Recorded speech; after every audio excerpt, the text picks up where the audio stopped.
ASHA വർക്കർമാരുടെ honorarium മാനദണ്ഡങ്ങൾ പിൻവലിച്ച് സർക്കാർ ഉത്തരവിറങ്ങി. സമരം 36ാം ദിവസത്തിലേക്ക് എത്തി നിൽക്കെയാണ് ഉത്തരവിറങ്ങിയത്. ഓണറേറിയത്തിനുണ്ടായിരുന്ന 10 മാനദണ്ഡങ്ങൾ പിൻവലിക്കണമെന്നതായിരുന്നു അവരുടെ പ്രധാന ആവശ്യങ്ങളിലൊന്ന്. ആശാ വർക്കർമാരുടെ ഒരാവശ്യത്തിനു മുന്നിൽ വഴങ്ങി സർക്കാർ. സമരം 36ാം ദിവസത്തിൽ എത്തി നിൽക്കെയാണ് ഓണറേറിയം മാനദണ്ഡങ്ങൾ പിൻവലിച്ചുകൊണ്ട് സർക്കാർ ഉത്തരവിറങ്ങിയത്. ഓണറേറിയത്തിനുണ്ടായിരുന്ന 10 മാനദണ്ഡങ്ങളാണ് പിൻവലിച്ചത്. ഇത് ആശാപ്രവർത്തകരുടെ പ്രധാന ആവശ്യങ്ങളിലൊന്നാണ്. സർക്കാരിന്റെ അവഗണനയെയും ചുട്ടുപൊള്ളുന്ന ചൂടിനെയും തോൽപ്പിച്ച് കരുത്തുകാട്ടി ആശാമാരുടെ സെക്രട്ടേറിയറ്റ് ഉപരോധം തുടരുകയാണ്. സെക്രട്ടേറിയറ്റിലെ സമര ഗേറ്റും മുന്നിലെ റോഡും പ്രവർത്തകർ 3 മണിക്കൂറിലേറെയായി ഉപരോധിച്ചു. സമരം പൊളിക്കാൻ സർക്കാർ പ്രഖ്യാപിച്ച പരിശീലന പരിപാടി അവഗണിച്ച് 1000-ലധികം പ്രവർത്തകരാണ് സമരത്തിൽ പങ്കെടുത്തത്.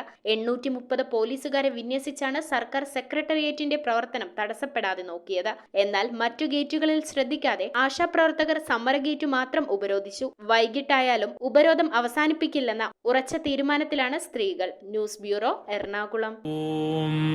നമോ ഭഗവതേ വാസുദേവായ ധന്വന്തരയേ അമൃതകലശഹസ്തായ സർവാമയ വിനാശനായ ത്രൈലോക്യനാഥായ മഹാവിഷ്ണവേ നമഃ.